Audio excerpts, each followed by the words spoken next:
The heat is on. Yeah, the heat is on. Burning. That's The what I'm going to be heat- doing.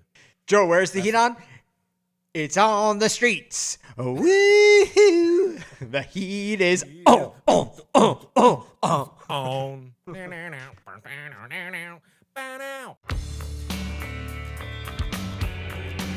Welcome to Backtracking, the show where two old friends take a second listen to influential bands' catalogs track by track.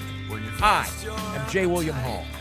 And I'm Dan Fiden. We'll be taking this journey together, providing context both historical and personal on some legendary bands. For our second season, we've picked none other than pioneering indie rockers, American Music Club. J. William, we are back. We are deep into Eitzel's solo territory. We are behind enemy lines. There is no helo pickup coming for us, my friend. We are into the jungles of unreleased bootleg rarity, world for Eitzel. We're covering Lovers Leap USA today, which is, of course, an extremely rare kind of, what would you consider this? I mean, I guess you'd consider it an album, but it was never distributed more widely than a mere 500 copies that he personally did the cover art for, each one different, apparently, and sold on his 1997 solo tour in support of 60 Watt. That is my understanding, J. William Hall. Can you confirm? I have in front of me the lone book written about Mark Eitzel American Music Club. It is Wish the World Away by Sean Body. And I'm very near the end of the book, and that is where they talk about this collection called Lovers Leap USA. Yeah. And as you described, it was sort of a collection of demos, outtakes, random stuff that he had collected over the last couple of years, and he decided to burn these CDs, 500 copies, and then sell them as merch when he did this solo tour kind of on the heels of 60 Watt. So that is where these songs are from. And some of them have been described as demos for, early versions of Caught in a Trap. One song from this collection, actually, he did re-record for Caught in a Trap. And I think there are a couple of other of these songs that I believe he, re-records a couple of albums down the road. So, but for the most part, there's 13 songs on this collection. And I'd say, 10 of them, I think, are This Is the Only Place. And it's an interesting batch. It is a very interesting batch. I cannot wait to get into it. We are going to, because this is really our first full on, I guess, unreleased track rarity type episode. We're going to run through it a little less formally than we have when we're doing kind of, quote unquote official releases.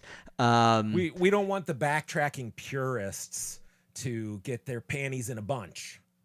Yeah, well, the real issue that we've got here, J. William, is especially with somebody like Mark Eitzel and American Music Club, there are countless alternative takes, B-sides, bootlegs. Later on, there are kind of quasi-official live albums that are released. And the real question is, how far do you go? I know that you are a completist in most ways, I think. I want to dive so deep that my ears are popping. You know what I'm saying? Yeah, but I do not. I think that you need to draw the line somewhere. We are including Lovers Leap USA, but I am certain we are going to exclude some collection later in the catalog, and there will be some people who are dissatisfied with it. But I will tell you that until there is another American Music Club podcast out there, we're about as exhaustive as you can get, and you're just going to have to be burning satisfied the ground with that. behind us so that there's no That's right. room ever for any other American Music Club podcast. That's right. That's right. So speaking of burning the ground behind us, I want to do a little bit of housekeeping. This is something that we always have to do. We have to do housekeeping. And there is burning the ground behind us. There are two bits of housekeeping. Metaphor. I will. Because first, something's burning in the housekeeping. No. There's something burning in the housekeeping. But I'm going to ask you: do you want the good news or the bad news first? Do you want the positive or the negative first? It's totally up to you. Give me the bad news. Okay. All right. Hit me. Okay. So just 2 weeks ago, we got a comment. Spotify recently released a feature, apparently on podcasts, where you can comment on a podcast within if you listen to your podcasts in Spotify, somehow or another you can comment.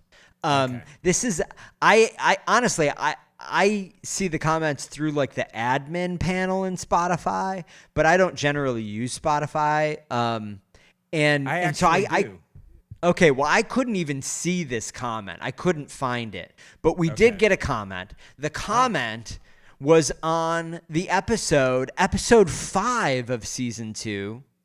Okay. Which is Engine Side A. Okay. Now a young man named Mike. Great side. A young man named Michael, however, was none too pleased with the podcast performance by us. Shit.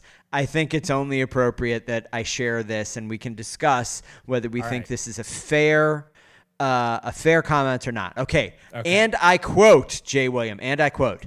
Hit me. This is what Michael says. This is literally the worst podcast I've ever listened to. Two idiots spending 15 minutes talking about the cover of Engine rather than discussing the music made me want to bang my head off the table. Just stop it, he says. And that's it. I mean, pithy. All right. It's pithy. Sure. But, I felt like that was a little more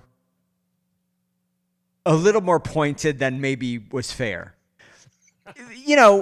Clearly, I thought about this a bit. I've thought about it a bit. Well, you've had time to sit with it. I'm hearing it for the first time. I have. I just before, I don't want you to get too upset about it. So clearly this person is an American Music Club fan.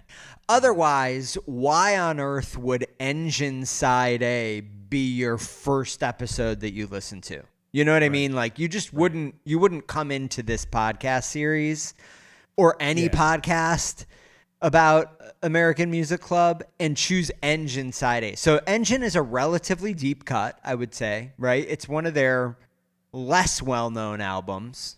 Yeah, I think if you're like a old school AMC fan, Engine is your Bible. It's a good album, but would you say that like, all right, there's like maybe the old school AMC fans, wouldn't you think that like California would kind of be the most popular of the old school albums? Or do you consider California the first of the new albums? No. I consider everything up through United Kingdom to be sort of like the early era, the first period or whatever. Yeah. Yeah. So I mean, California seems more beloved, but I do think there are those out there who Engine is their album, like the ones who like the rock side of AMC a little more versus the country folk. I mean, listen. Side. If you're like, all right, so American Music Club is a pretty obscure band. So you're already kind of a subculturist if you're listening to an American Music Club podcast. Yeah. And if you're given even 15 minutes to a podcast dedicated to American Music Club's Engine album is what you're saying. Yeah. Then you're searching it out. You are. And on top of that, even within the number of fans that American Music Club has, I would imagine most people, if they were going to listen to a podcast about, I'm going to say 10% of American Music Club fans are the addressable audience for a podcast about American Music Club fans. And then within that 10%, I would say most would probably either start with, if they didn't want to start at the beginning, they would start with California or Mercury, is my assertion. Because I think those are probably the two most well-known AMC albums. You feel free to disagree, but this is my assertion. See, I would have thought like Everclear. Okay, maybe Everclear as well. I'll grant you that. Yeah, I don't know, Everclear or Mercury if you're fan of the later albums. If you like the coffee house jam genre, you might choose. We talked about these albums at length. Okay, that was one of many elements. But I'm just telling you that if you start with Engine, I think that you are you're kind of a subculture of a subculture of a subculture here. So listen, clearly Michael is somebody who knows his AMC. So I'm going to grant him that. However, if that's true, wouldn't you mostly just be surprised at the fact that someone is doing an American Music Club podcast at all and talking about Engine at all? Like, is it really, I am a fan of American Music Club, and yet I am so irritated by the fact that you're covering the cover of the album extensively, right? That I am going to choose to post on Spotify. So here's my assertion. My assertion is Michael has an axe to grind. He's an agent. He's working on behalf of somebody else, possibly Russians. I'm not going to say for sure because I don't know. But I think that this son of a bitch has a problem. And if he comes to Hawaii, I'm going to solve it for him with my fucking fists. How about that? How about that, Jay William? Well, that comes across strongly, probably more strongly than is necessary. Than is necessary, than is warranted. We really? Live in a culture now. I don't want to school you because we're of a certain age. The culture has moved on. The online culture, the culture of forums and comments and hiding behind your keyboard, saying what you want. Yeah. You know what we used to call that? We used to call that gym class hero, didn't we? What did we call gym class hero? When people did this, you're a telephone tough guy. You're a gym class hero. Why don't you come and say this comment to my face? That's what I'm saying, Michael. Oh, you're such a tough guy. Why don't you come and tell me it's the worst? Hey, here's another one. Why don't you make your own goddamn American Music Club podcast, and you can tell us the right amount of time to spend on the cover of AMC's classic album, Engine. He probably fucking... Yeah, this motherfucker probably doesn't even have a copy of the album. You can't shorten. You can't spend too little time. If you're going to backtrack, you're going to dive deep, my friend. Yeah. I've got a podcast I can recommend for you, Michael. It covers Third Eye Blind. Why don't you go listen to that one? Now, so here's a you weird fucking thing. wiener. You wiener. So I did respond to the comment on Spotify. I want to be clear. I did. See, this is how like flame wars start or whatever. Listen, I was very nice. I said, this is what I said. If you'd stuck with it, you'd hear two idiots spending 15 minutes talking about every song on the album as well. Although I'm sure, and then I, pick apart his use of the phrase bang my head off the table. I just think that's who says bang my head off the table? Wouldn't you bang your head on a table? Right? I mean, bang my head off the table. How do you bang your head off a table? If it's off the table, you're not banging your head on anything. Dan, listen. You're letting yourself get worked up over this guy. One measly comment Listen, You know, when you start to get the negative commenters, that's when you know you're touching nerves, right? I'm going to touch his fucking nerves. I'm going to touch his fucking nerves with my fists.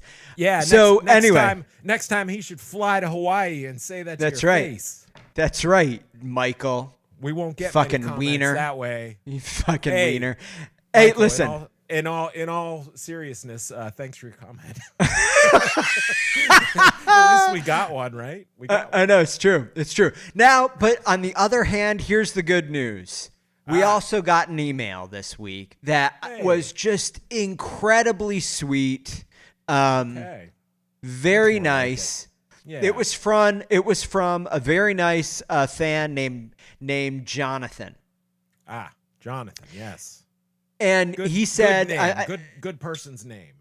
Yeah, he actually, it was a long email. I'm not going to read the whole email, but there were a couple of things in here that I thought were kind of interesting. So I'm just going to hit on them quickly. He says he's enjoyed every episode, which we really appreciate. He says entertaining, informative. Here's a pro tip on enjoying the episode if you don't like 15 minutes on the cover. Play it at double speed. Play it at double speed. Then it's only 7.5 minutes on the cover. 7.5 minutes. That's all. Anyone can endure that.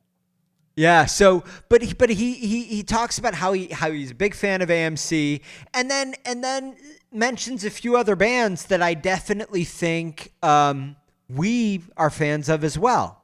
Sparkle Horse.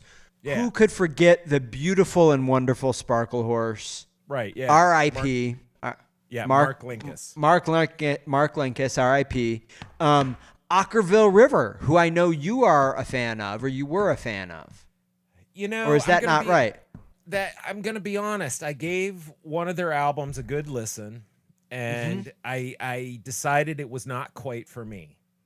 Really? Okay, so I don't know Ockerville River. I've never heard Ockerville River that I know of, but I will check them out at Jonathan's suggestion. Yeah. Sufjan. Right. Sufjan. Sure. I'm a big fan of.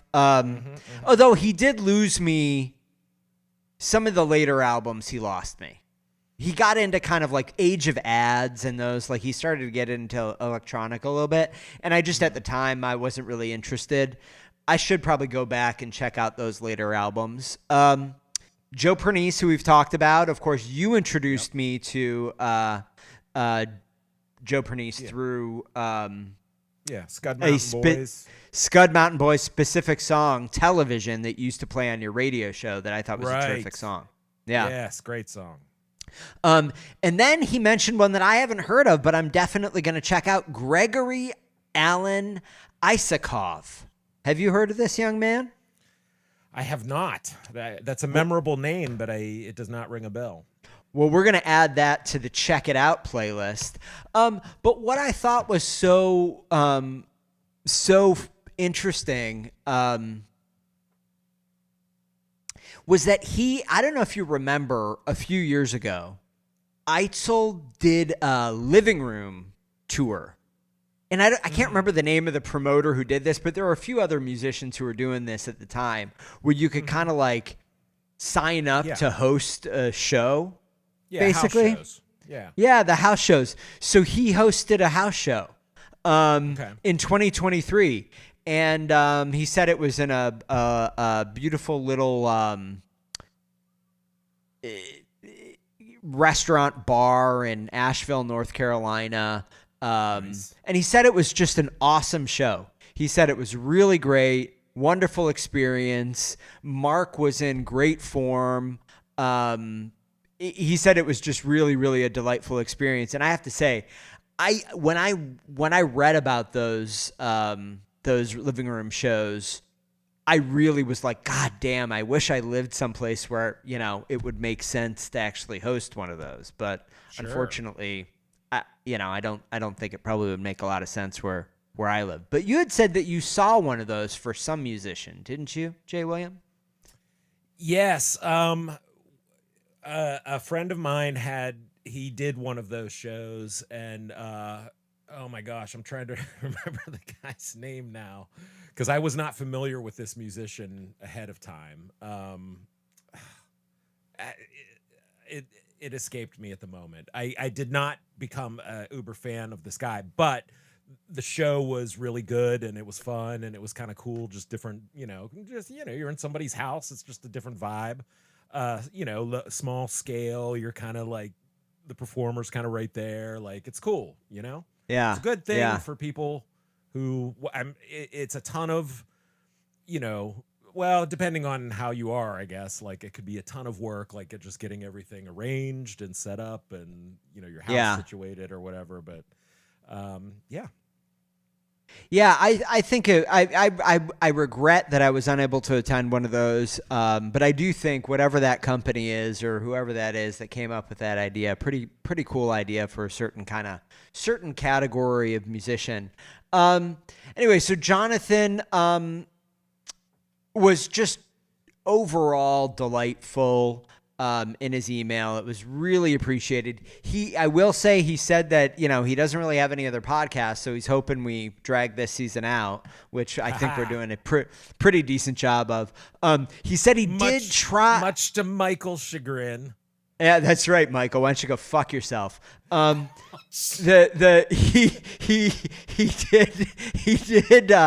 did say that he tried a couple of episodes of the Rush season and it didn't quite click for him. But he was nice about it. It is stunning. I really, other than our friend in Massachusetts who grew up in Grand Island, New York and likes both Rush and American Music Club, it seems like that Venn diagram is filled with, two people. It's me and the guy from Massachusetts. Yeah. I have to think about that for a few. You connected with one another through this podcast.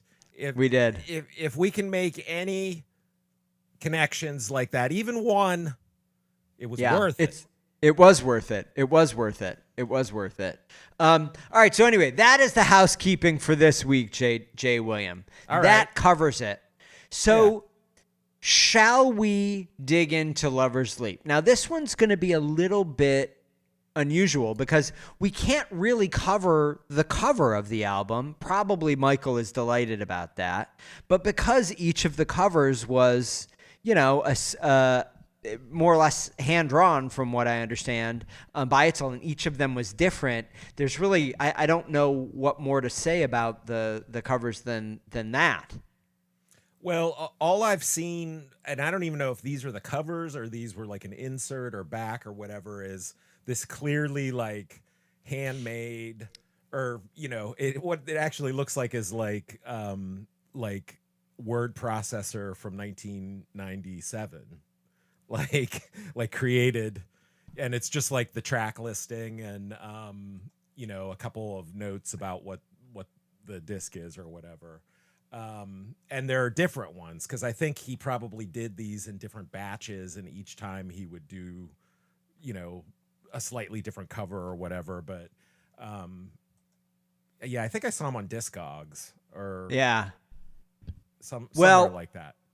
It has a very handcrafted feel, to be sure. Yeah, for sure. Yeah, for sure. Like, and the thing that's hilarious on the track listing is that I guess after he had already burned the CD or something, he had regrets about including the first two songs because I guess he had thrown them on at the last minute and they were like kind of rough. And so on the track listing, it just says first song sucks, track 2, second song sucks, and then the rest of the titles.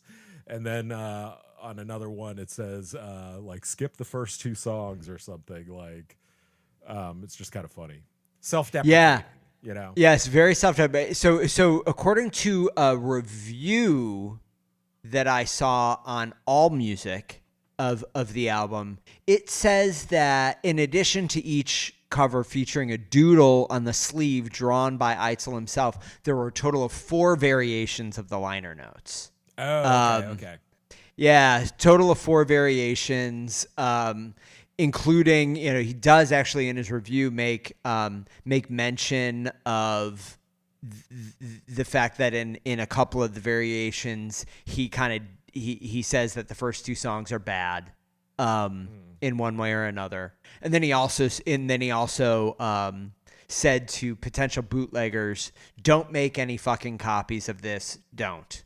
So it is. And apparently, here we are in 2025 listening to a bootleg Yeah. copy off of YouTube. Yeah.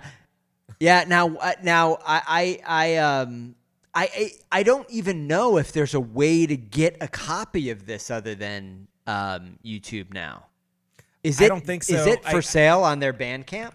I think it was on his Bandcamp for a time, but I don't think it is currently. Because I think he had a variety of different things on Bandcamp that were like limited, and he didn't have them past a certain time or whatever. So, let me see here. I'm going. You know what? I'm going in. I actually have it is on his Bandcamp available. Oh, it is on the Bandcamp. Now. Yeah, for $10.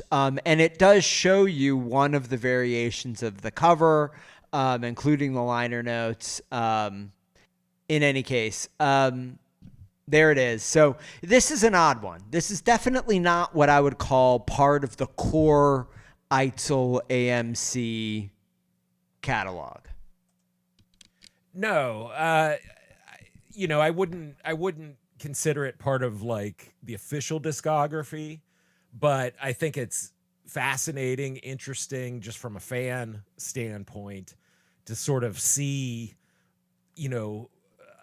a broader scope of like what all he was producing musically, like during this period of time, like, he was trying a lot of different things and had, a lot of different sounds and styles and just different things going on. And so I think it's really cool that these songs are out there, like that, because I think there are a couple of totally hidden gems on this collection. Yeah, I just think that the idea of doing something like this while on tour is really, I like it. And I'm not sure that of all the shows that I went to over the years, I'm not sure that I ever saw a musician do something like this. Do a super limited pressing of like B-sides and unreleased material and sell it just to those shows. I'm certain it's happened before, but I just don't think it's anything that I ever came across. Yeah, I would say the same. Like, I mean, I know people sell all kinds of different merch and undoubtedly people sell just homemade demos, but I think like somebody of I guess his stature, at that point, just artistically, like to just be like, oh, I'm just gonna throw a bunch of these home recordings onto my and sell them at the show in lieu of merch or as a form of merch. And I mean, I think that that's really cool. And even though he tells people not to copy the thing, like I'm sure like AMC heads were probably all salivating to get their hands on it. Yeah. Well, until you get your hands on it, listener, you're going to have to be satisfied with us covering it in a deep backtracking. Why don't we start, Jay William? We're going to try and rip through all of these 13 songs. We'll see if it's a single episode or if it's 2 episodes. We're going to play that by ear. But for now, we're going to go with track 1, Have No Word. 2 minutes and 14 seconds. Shall we listen, JW? Yes, please. Here we are in fun town. Hope I stay in my seat. The gravity is giant to my eyes. Impossible to defeat. Do what's expected. Seek your Okay, there it is. Now, Mr. Eitzel himself said in the liner notes, this is not one of the high points of the album. But Jay William, what do you think? I think it is an evocative opener. It clearly is not finished. Like it clearly is in still like slightly embryonic form. It's short. It's only 2 minutes, 14 seconds. It's got a rough hewn. It's just voice and guitar, but it is sort of a slow core adjacent kind of solo dirge. Yes. So I'm gonna say slowcore adjacent. I think is fair. It is. I actually think that one of the things that was surprising to me about this record is how much slowcore there is on it overall. Now, there are a few tracks on here as we get kind of to the middle of the record that I think are, I don't want to say Eitzel slowcore classics, but they are definite kind of diamonds in the rough. Yes. Within the Eitzel kind of slowcore category of songs, right? Which, yes. I think we're probably both on the same page here. We do tend to like those songs out of AMC. Maybe not better than anything else, but we do tend to like those. Is that fair? We appreciate the slowness. We do. We appreciate the slowness, the moodiness, the atmospheric, and I think we appreciate that they're so landscapeshul. Yeah, I like a good dirge. Yeah. No, but I'm going to disagree with you a little bit. I felt like this one, I would agree with Eitzel on this one. I found this to be a very strange opener.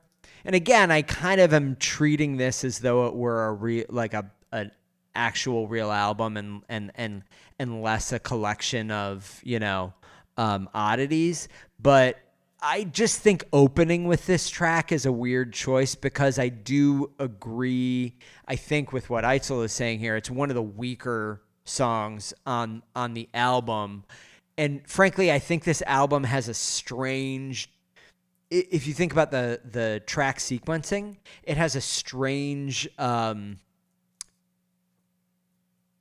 not an anticlimax, but what would an anticlimax be if it starts exceptionally slowly, but then really hits a peak and kind of finishes relatively strong.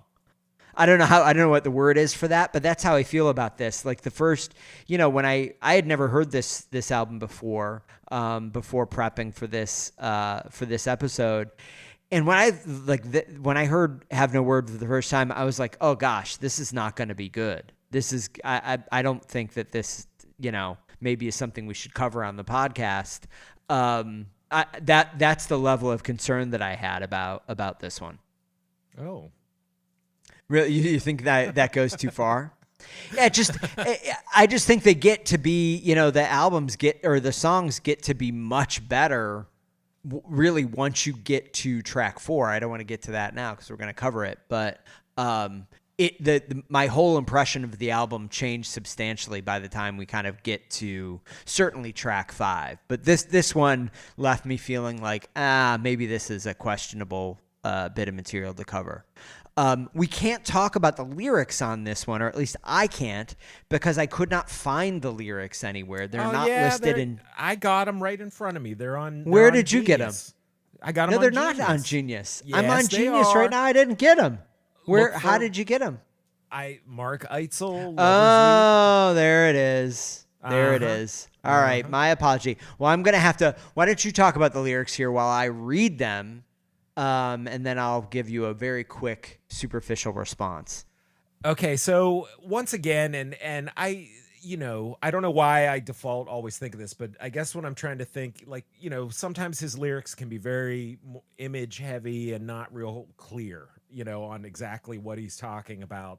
And so I tend to think, what could have been going on in his life or on his mind or whatever. And I'm always thinking about his commentary on the music industry, on his career, on where he's at in his career, or where he feels. And so I sort of read this as another of those kind of songs that's sort of a commentary on just the meat grinder nature of the music business, having to do publicity, just all of that kind of stuff. That was my interpretation. And so the you in this, in these lyrics, you think is the music industry or it's the audience? When he, for example, when he says, "I don't believe you anymore," is he talking Right. about the proverbial record industry, Well, I guess at first I thought it was like, the label or the man, his big label experience. Like, what do you want me to say to, the audience or to the PR Yeah. people or whatever. Yeah. That's what I thought at first. But now I'm like, maybe he is speaking to the audience. What does the audience want me to do? I don't believe you, like he had, I think this was, well, now I'm not so sure whether, I don't know where exactly the song was written, but whether it was before or after his experience opening for Everything But the Girl and kind of not enjoying that because he was suddenly in front of like an audience that didn't, connect with him at all. And so I guess that's what I'm thinking. He was in that frame of mind writing these lyrics. Yeah. Yeah. I think it's an evocative read. I don't want to pretend like I have a big theory on it because I'm really just kind of reading through these right now for the first time. I will say though that one line that kind of catches my eye that I just think is a little bit interesting is in the third stanza. He says, "Your reverse Midas touch." It's interesting because he does. A few times in recent albums, on the last album, he used the phrase, "You're a gold mine in reverse." That was one of my favorite kind of turns of phrase on that record. He's done this a few times recently. It's like a reverse. He says, "You're a reverse something positive." It's odd. It's an odd way to do something. It's very Eitzlerian at this point, I think, and just kind of interesting. I don't know. A little bit of a, flourish that he seems to have kind of. Yeah, you're breaking down the language. You're breaking down how he's doing his tricks. Yeah, that's right. All right. Well, anything else that we want to say about this one musically? No, it's pretty straightforward. It's lo-fi. It definitely sounds like, like not finished. Like it sounds like a demo. And it's hard for me when I listen to this one. It doesn't. At some point along the way, I think we discussed. We've probably talked about it a few times, especially in those early albums. The amount of work that seemed to be put in by the band and various producers. I think in the case that I'm thinking of, we're talking about Tom Mallon, to really structure, kind of like find the song in Eitzel's songwriting. Maybe finding the song is the wrong way to say it, but like there was a lot of hashing out that they had to do to really kind of structure these songs into something. Yeah, they were applying more of a pop structure to. That's right. Some of these songs that were more like drifting kind of songs. Yeah, and I would say that in this demo, what I hear is much more of a. It feels to me a little bit more like a puzzle, right? Like when I listen to it, I can't immediately imagine what the full band studio version of this might be. I don't really hear the hook that you could kind of hang your hat on here. Yeah, well, that there's a reason why most of these songs were sort of left behind, or just sort of left unfinished, because maybe that was, he couldn't think of a way to do it either, or just, wasn't interested enough in it. And, but, in spite of him, apparently coming to regret including this song on the collection, like I think it's interesting that, in some impulsive moment when he decided to burn the final copy of what the thing was going to be, he put this one first. Yeah, I know. Such a. Is that just another example of that like streak of self-sabotage that he seems to have? I think you could draw a line there. You could. Because even by saying like skip this track, yeah, what's that going to make somebody want to do. They're going to be like, ooh, I Yeah, got to listen to that one, you know? So, Yeah. so I don't, you know, I mean, obviously it's a demo, it's unfinished. It's, you know, arguably one of the rougher, you know, tracks sound just sonic wise or whatever on this collection. And he put it first. So it does create sort of an impression of like, oh my gosh, you know, is everything going to be this lo-fi? Yeah. But, you know, I don't think it's like unlistenable or anything like that. I mean, No. I think you know, there's kind of a song lurking in here. You could definitely, though, make the argument here that it in some ways it sets you up for a lot of delight that I think at least I will say that having this song open up the album made the delight that I found when I got into kind of track 5, track 6, track 7 greater, right? Yeah. I just really was like, wow, God, there are some actual gems on this thing. So there is kind of an interesting, I'm not sure that he was playing that level of 4D chess, but maybe he was. He is a genius in certain categories of, you know, activity. He's a genius songwriter, a genius lyricist. Maybe he's a genius track sequencing psychologist. I think that the likelihood of that is high. Okay, well, good. So anyway, Good. I'm happy to hear that, you know, if this one wasn't quite your cup of tea, that you have some cups of tea coming up. Well, I do. And so shall we move ahead towards those cups of tea? Yes, let's move towards the cups of tea, please. Okay, so the next track on this one is 4 minutes and 28 seconds. It's called The Big House. Let's go. The big house is lit up at night, an island in the calm of the storm. Scattered meaningless shouted words and bored security guards. Okay, The Big House, J. William Hall.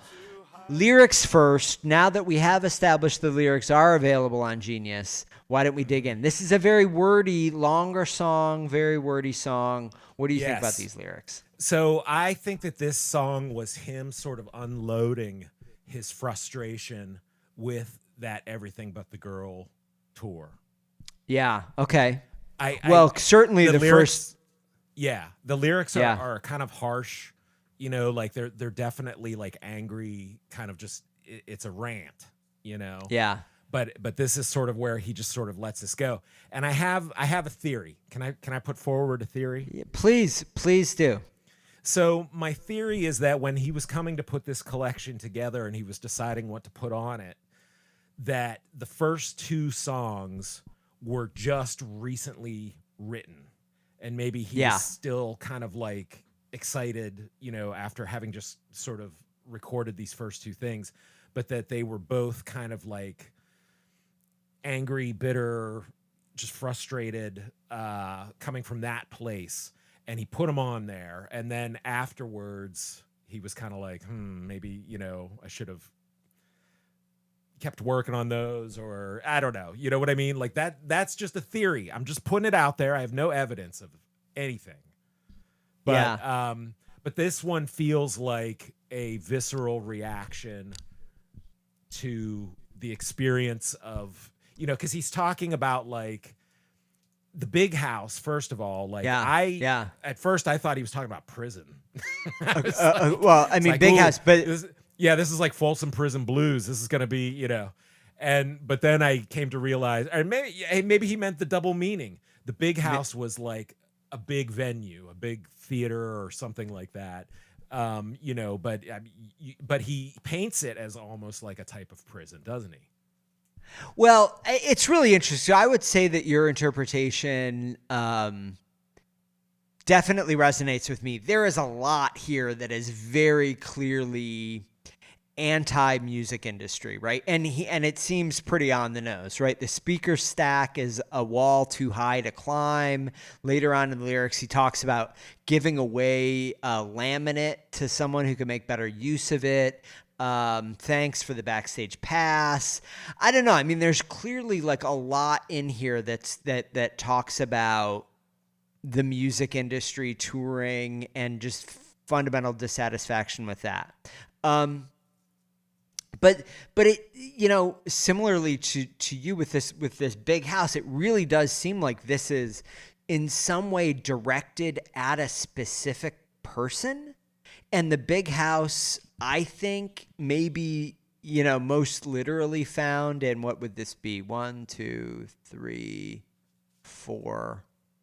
The fifth stanza where he says, quote, antique paintings from across the pond, chandeliers and porcelain figurines, kill this demon and a bigger one will follow, your heart in the big house, cold and hollow. Right? So in some ways I kind of felt like, and Everything But the Girl is from across the pond, are they not? They are British, I believe. British. Yeah. Listen, I am not certain that this is about them specifically, though the timing would make some sense. Clearly in the Sean Body book, he writes endlessly about how dissatisfied Eitzel was on that tour. But the question that you've got to ask yourself is, Eitzel toured with Everything But the Girl twice. Yes. And he hated it both times. Right. So why did he do it the second time? And it really does seem pretty... If this really is about them, this seems mean in a way that maybe is too mean for someone that you've toured with twice. Says the man who was just threatening violence against a negative comment on pod. Well, you think I don't Eitzel went too far here? I think Eitzel, listen, I think he went too far. I will stand by my assertion that should Michael ever find his way around here, he's gonna have a mouthful of knuckles. So it's do as I say, not as I do. That's right. That's right. Hold Mark Eitzel in judgment on this rarity, this song that was only released in limited format. Yeah. No. Yeah. It's definitely... But you know what I mean? Because didn't he actually tour in support of 60 Watt with Everything But the Girl? I mean, is there a world where we can imagine that he sold this album while opening for Everything But the Girl and had this song on it about Everything But the Girl? Because it was like he toured with them, and then there was like a year delay, and then he toured with them again, correct? Something like that, right? Yeah, and they were actually collaborating on a track. I think they were. Yes, there was like one of their tracks that because they were drawn to him. They knew yes earlier. They were fans of AMC and stuff, and so that's kind of how that whole thing started. But then what he discovered on the tour was that he was mismatched with the audience. He was mismatched with the venues.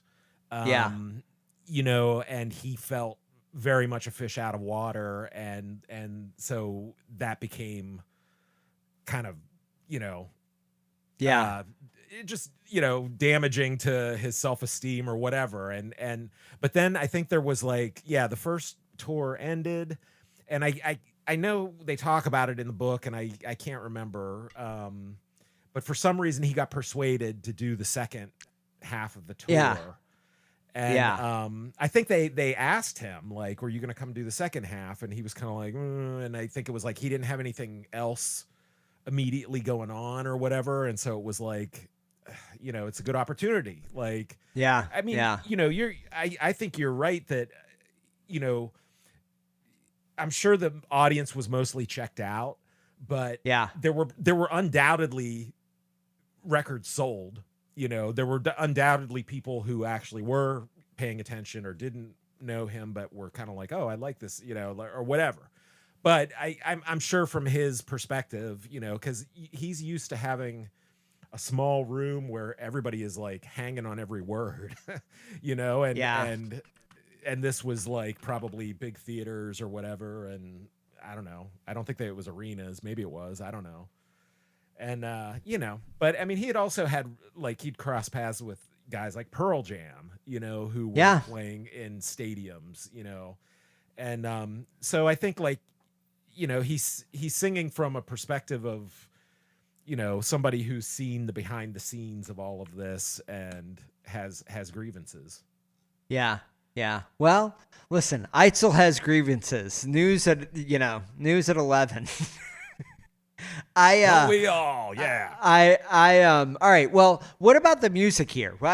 How do you want to, we've talked about the context. We've talked a little bit about these lyrics that are certainly evocative, very, very, these are not, overall lyrics that I would say are impressionistic in any way. They seem pretty literal. There are certain things like the gold, what does he say? The gold-plated carrot on a stick or something. So there's some, but a lot of it just really seems like storytelling. But what about the music itself, Jay William? Well, this is, it's just him and guitar. It's very, he's strumming, for a lot of it. Like, it's definitely like singer-songwritery. Just, he's spilling his guts. I like that, his voice does some acrobatics a little bit on this one, like, but it's rough. Like, it's clearly like, it feels like a voice memo or something. Like he just got a set of lyrics and is like, I'm just going to bust this out. But from a fan perspective, that's really cool to hear, artists who you admire and sort of like their creative process in a way, or like just early drafts of things, so I wouldn't rate this as one of his greatest songs ever, but I enjoy hearing it. Yeah. I mean, I think, I would probably say that it is Eitzel solo with guitar, but this is not the kind of performance in these first two tracks in this one that feels like Songs of Love live, right? This is not him performing live a song, this isn't primarily a performance piece, right? It really does feel like a draft of a song. I don't feel like he pushes it on the performance side of this either. Do you think that's fair? Yeah, I think that's fair. I mean, I don't think he was trying to nail it. This seems like one of those ones where he was like, I'm just going to try to get this down. Yeah, that's right. Got through it and was like, it's good enough, and put it out there. I mean, the one thing that I will say about like this sort of genre of lyric, I think that it is sort of like I don't know if you call it a trope in music where like sometimes bands or musicians get to a certain point and they start to write songs that are commenting on the music industry, but it's insidery in a way that like as an outsider you're kind of like, that sounds cool actually. But they're like frustrated or griping about it, and I would say that this one for me is sort of like that, where it's like it's hard to feel like, and on his most famous songs or Songs of Love live or whatever, like he's singing about things that are a little more universal, I guess, that fans can kind of feel something personal, about it as well. But in a song like this, where it's clearly like he's just kind of spilling his guts about, his current frustrations with the music industry. I mean, it's informative, it's interesting, but I don't feel, like a personal connection, because it's like, just being a fan. Yeah. So Anyway, I'm just saying.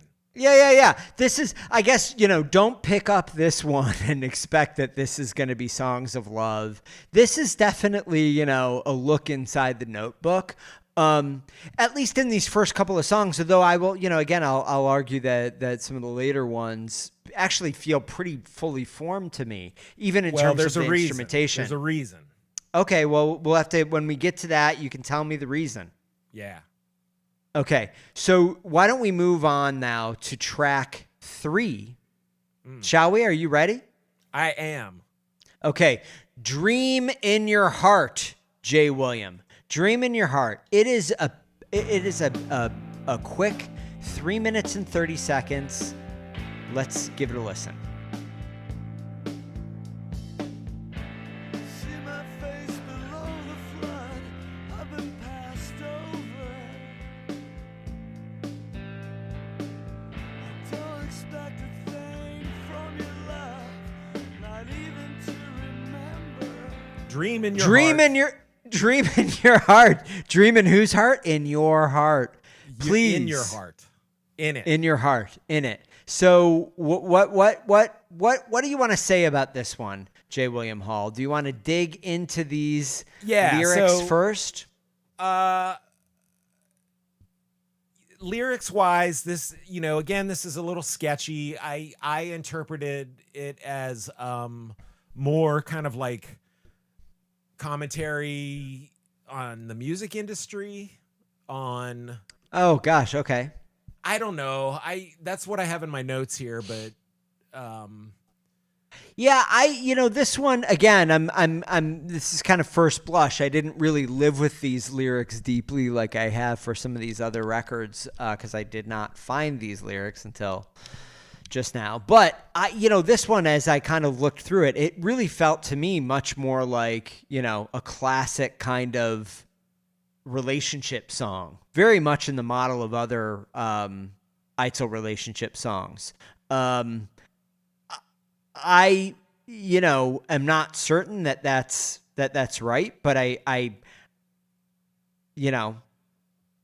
that was the way I took it. I held you in my arms. I looked into your eyes. I saw a dream in your heart. And it felt to me, there are definitely some sections in here that I can kind of feel like you could maybe say this is a little bit in the Eitzel catalog of like the parent relationship, the kind of strange, strained relationship that he had with his mother, where it's like, why don't you crawl back to bed and dream about your or something like that. But I just felt like this was a relationship, a classic Eitzel relationship story.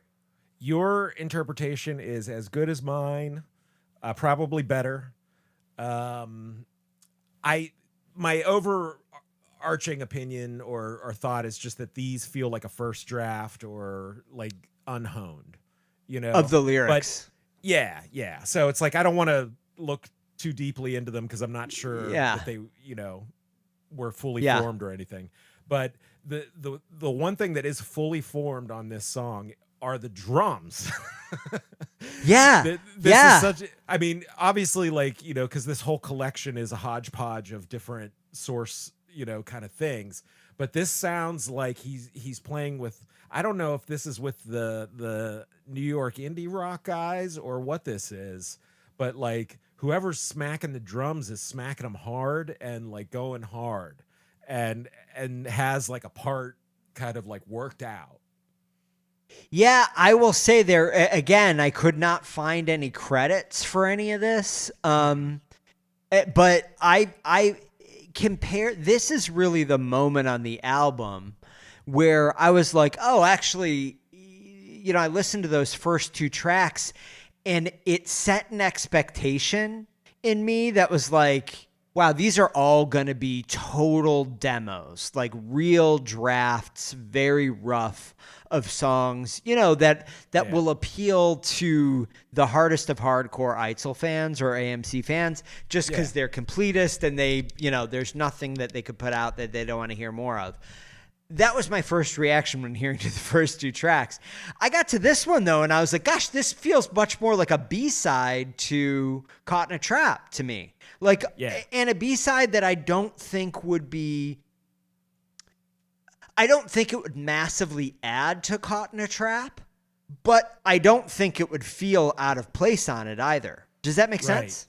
Yeah, that's why I was wondering if it was that band.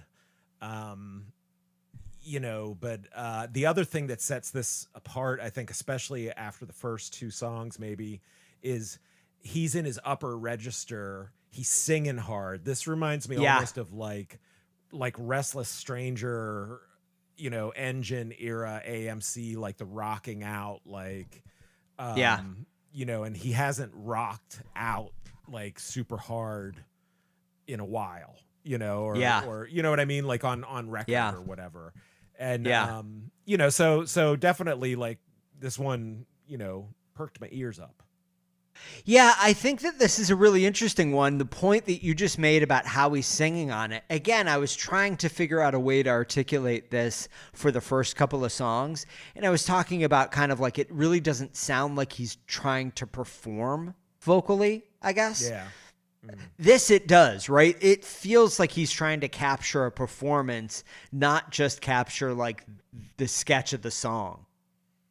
Yeah, he's going for big. He's like, he's going for it, and I think you're right. Like those first two songs sound a little more home recorded, trying it out kind of thing, Yeah, it's not a song. I will say that it's not a song that feels crafted. It doesn't have a particularly traditional song structure, so it does definitely harken back to kind of Restless Stranger era. Feels a little bit more free flowing, I guess, to me.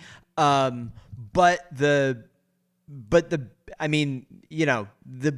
band performance, like, there's drums on it. It feels much more like a song that could have been included on an album, but very much the more lo-fi indie rock approach of Caught in a Trap.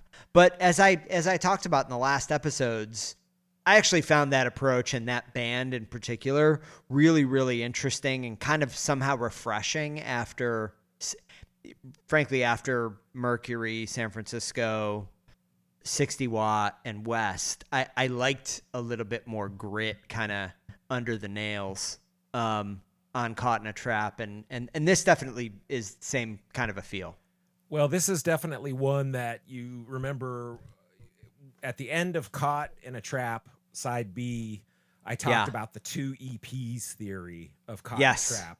Like the EP that had the full band, the indie guys, this could be on that EP.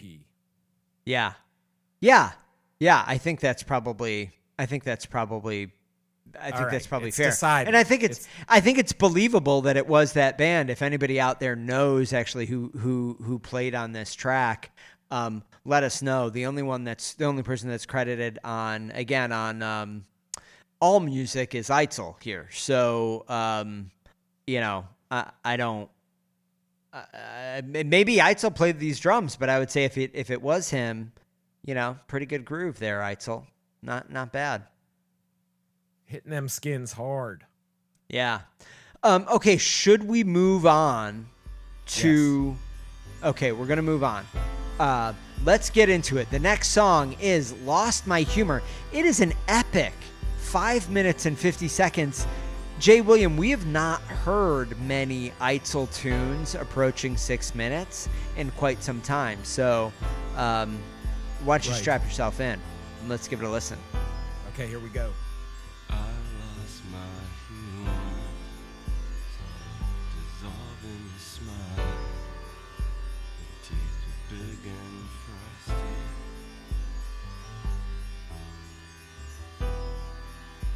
I lost my humor. All right, Jay William, we are back. Lost My Humor. Very interesting shift here again. Now, the first thing... Well, do you want to cover the lyrics first? Well, first thing I want to say is I was saying earlier that I was going to fill in some information about why the production of certain songs on this collection, why they sound so different. And here is a bit of speculation because I don't have confirmation. But in the Sean Body book, it says about the Lover's Leap collection, Eitzel pressed up 500 copies of a CD of outtakes from Caught in a Trap together with a couple of home DAT recordings and some songs recorded with Bruce Caffin for a project provisionally titled What Happened to the Future. His alternative working title was I Don't Know Anything, parts 1 through 10. Caffin and Eitzel worked on the material in the summer of 97. So anyway, Eitzel goes on to say that they used a sampler and they kind of did these loops and, built stuff up that way. And I think this song, Lost My Humor, has to be from that project based on that description.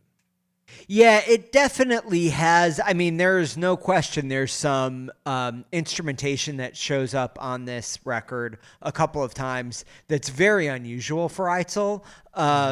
It has that kind of I don't want to say electronica because that definitely massively oversells it, but it has a very different, much less organic well, he's using sound. loops. You know, Yeah. he's recording stuff digitally and looping, you know, percussion or whatever.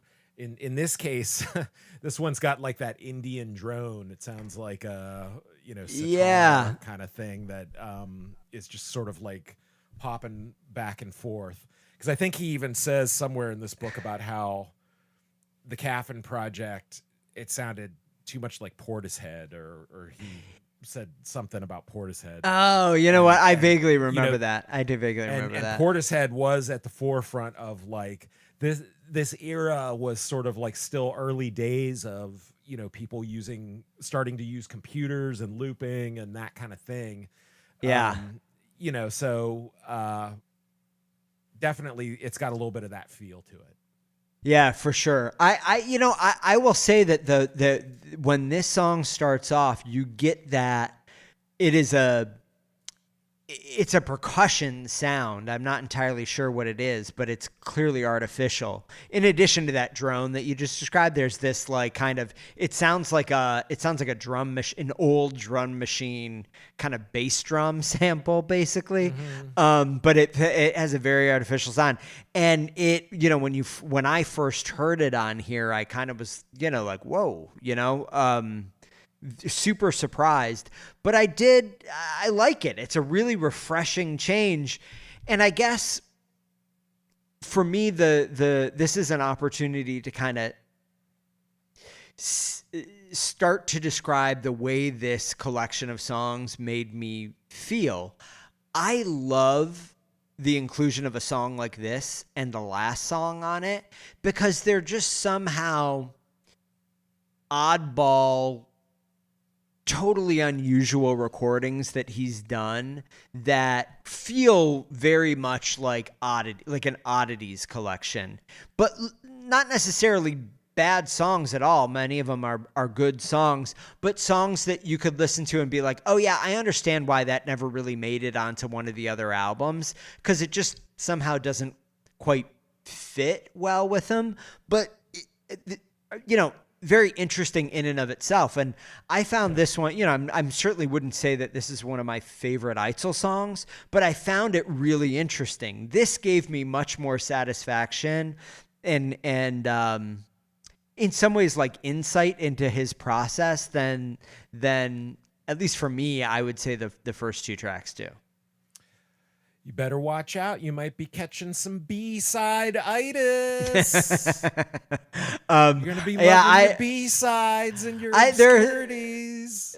We'll see. All right. So what about these lyrics? We just kind of passed over these lyrics. I'll tell you that these are very, in my opinion, very poetic lyrics, right? Like there's just this intense repetition of I lost my humor, and then these kind of sometimes funny, sometimes just totally absurd, sometimes strange lines that sit between each repetition of I lost my humor.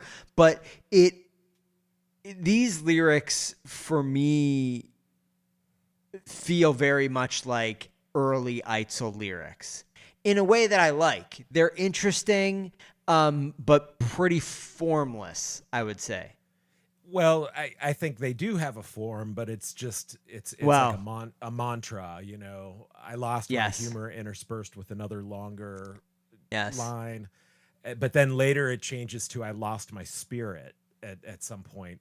And I, you know, again, and like, I don't know why I think this is some sort of commentary on celebrity, or like it almost feels like it's sung through the perspective of like a talk show host who has been doing it for too long, and they're, you know, it's like they're dead inside because like they've been on this like celebrity grind for too long. That's what it feels like to me. But there are some really good evocative lines in here. I agree with you. I don't know. I mean, I guess production wise, it's not super dissimilar, like just in terms of the sounds you hear the instruments to 60 watt, but it's more like it's more of a mood piece. It's not like a song, like in a traditional sense. Yeah. Cinematic sort of feeling. Yeah. Yeah. Yeah, I feel like this one, lyrically for me, this one is a little hit and miss. I do kind of like the repetition thing that you just described. It's clear that it has that very kind of strong structure. What I meant when I said no structure, it's not so much a song, like a traditional pop song structure. There is no kind of discernible verse chorus stuff in here at all. But there are some really funny, interesting, evocative lines in here.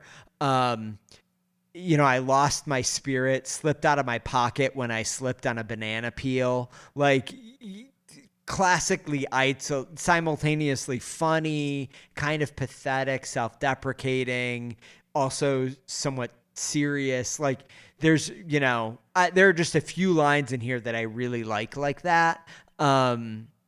So again, there are some really worthwhile things in this one.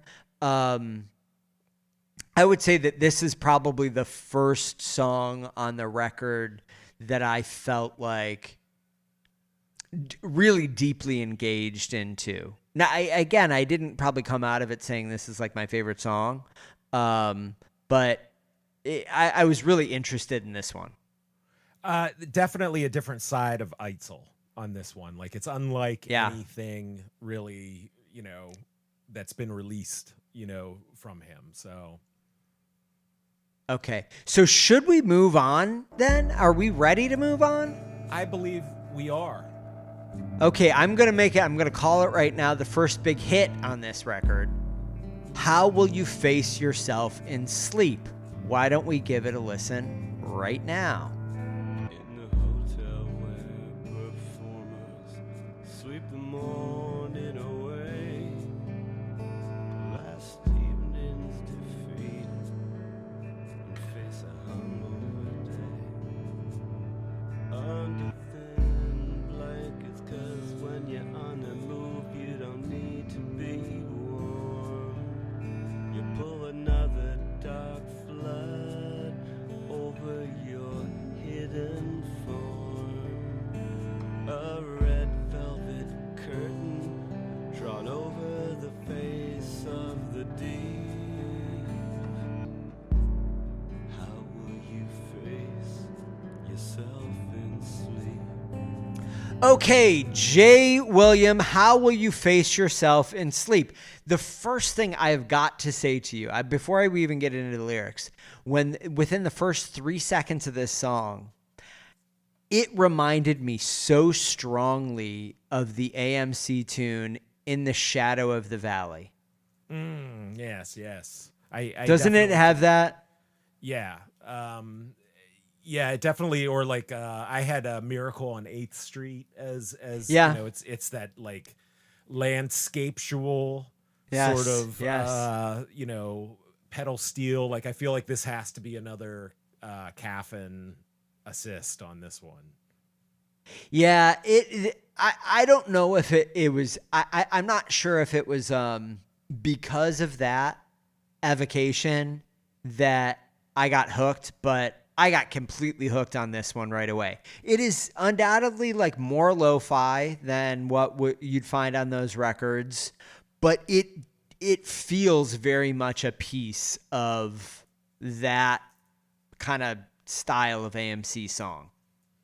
Yeah, the one thing that is really cool on this one is there's a reverse electric guitar note that, like, that's sort of like one of the things looping throughout it, where just like it keeps, like comes up and, this definitely has that same kind of like electronica-ish adjacent something, it's more of a soundscape. but lyrically, now tell me if I'm wrong. Okay. Tell me if I'm wrong. Okay. I mean, this is another lyric that is set inside of the life of a musician, a touring. I mean, in the hotel where performers sleep the morning away, last evening's defeat, and face a hungover day. Yeah.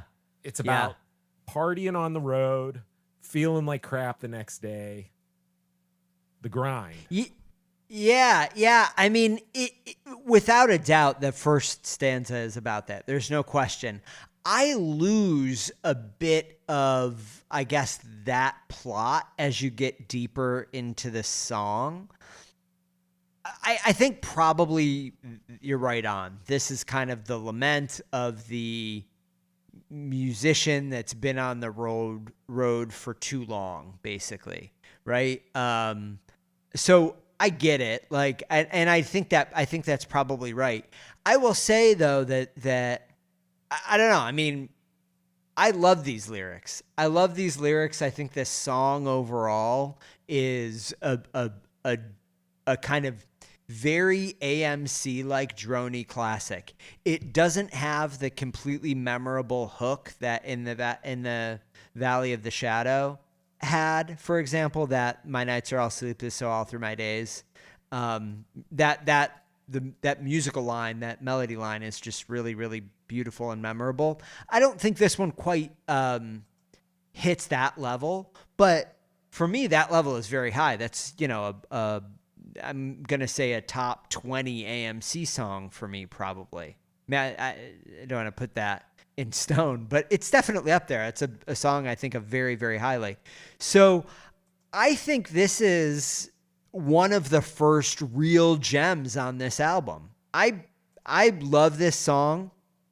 I would love to hear a record. What this really made me feel like is, gosh, if this was a product of that Caffin collaboration that never really kind of came about, I'd love to hear that record. I would love to hear an Eitzel solo, real droney slowcore album. Maybe not a controversial thing to say, but like for sure this song would be appropriate for that. Yeah, it definitely feels like there is at least another EP out there. EP. Caffin Eitzel, loop-based droney recordings from this era. I would buy it. Yeah, I would buy it. Well, it depends. How much is it going to be priced at? I don't want to pay $20. The market will decide. Oh, okay. So we're going to auction. All right. Well, there it is. So, anything else you want to kind of share about this one, or should we move on to what I would argue is the last song on side A of this sideless album? Yes. This is track 6. So we're talking 13 songs. I think side A probably ends halfway through track 7. So we can only talk about the first half of track 7. Halfway through track 7, you think? Why would that would mean it was a 15 track album if it was halfway. No, come on. 6 and 6. And then you got the one in the middle.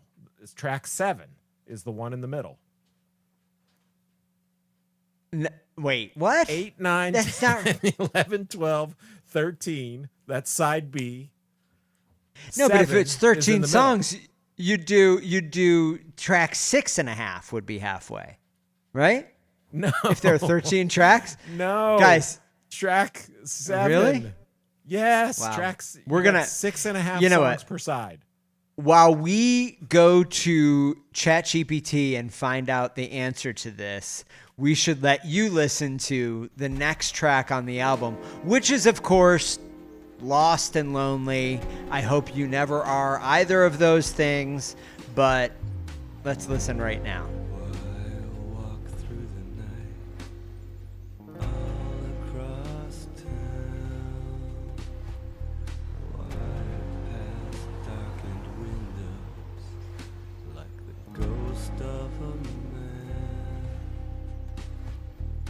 Why alone in this bar, watching time? Lost and Lonely. Now, Jay William, another connection that I want to make to the deep AMC catalog that was immediately evocative for me on here. Yeah. For probably obvious reasons. I know what you're going to say. Okay, you say it. I don't want to say it. You say it, and I'll tell you if you're right. You're going to say Chanel No. 5. Exactly. It is one of your favorites. One of my favorites.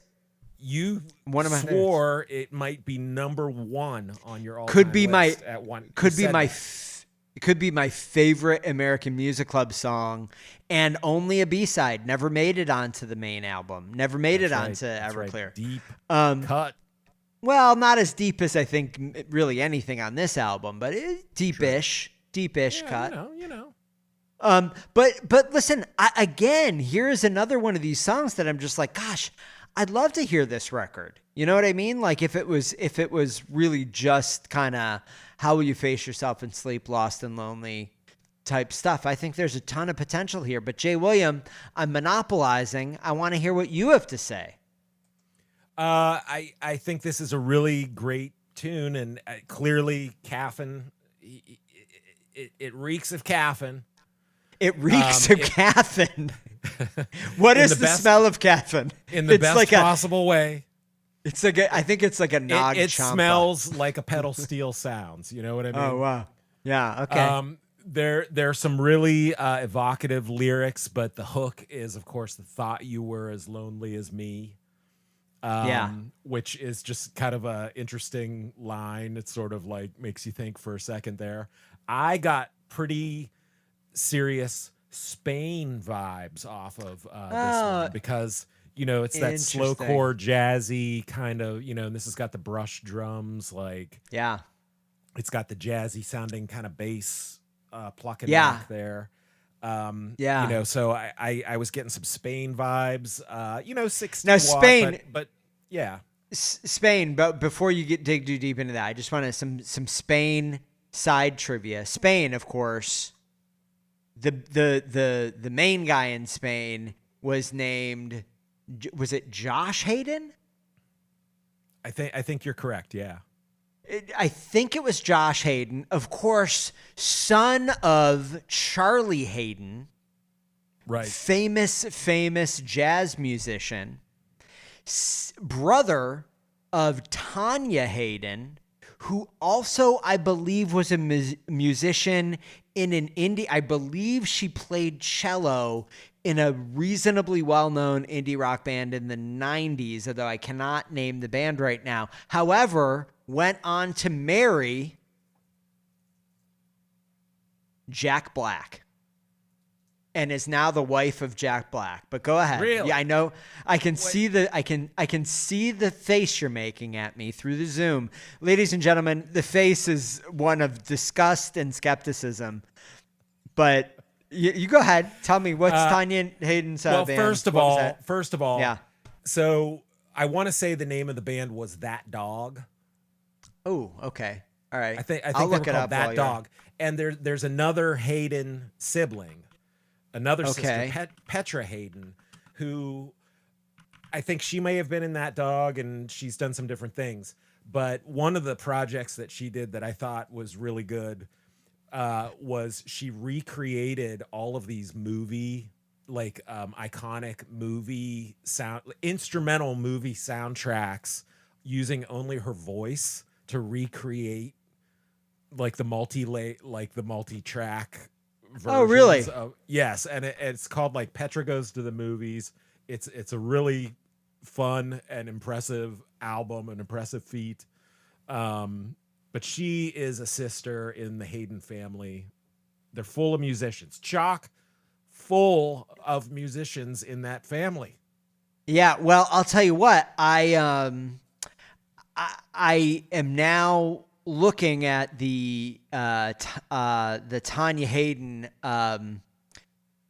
internet information, the Wikipedia, and she was not in That Dog. I'm sorry. At least not according to Wikipedia.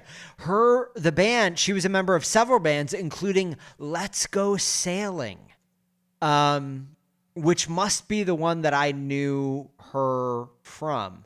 She's recorded with a number of kind of early 2000s LA indie rock bands, like perhaps most notably, I'm just trying to pick them out right here, Silver Sun Pickups and Seawolf. Silver Sun Pickups, of course, my band in LA used to play with every now and again. Yeah. Oh yeah. Yeah. Hey, so listen, there is a forgotten fourth Hayden sibling, Rachel Hayden. okay. 2 Hayden sisters in that dog. Rachel, Petra. The other one that you were referring. So that's where, I see. That family, okay, so it must be amazing, spending the holidays with the Haydens, with the listen, songs. You know what? Grab your Mando, grab an instrument of your choice. And the Jack Black twist, I think, is a very interesting twist, right? Yes, very musical individual in his own right. Yeah. Well, there it is, guys. So we've gone deep on the Haydens, thanks to Spain, who we've probably brought up 5 or 6 times in this season of the podcast so far. Yeah, we Spain, have. Hey, what can we Spain say? I would say Spain is one of the less well-known bands that we've brought up over the course of this season. And just as a pure side note, if you are out there listening and have not checked out Spain, I strongly, strongly recommend you do. They had, I think, 3 albums that they released in the 90s, early 2000s, and very strong, very consistent albums, I would say. Right. Yes. If you like the jazz-inflected slowcore. Yeah.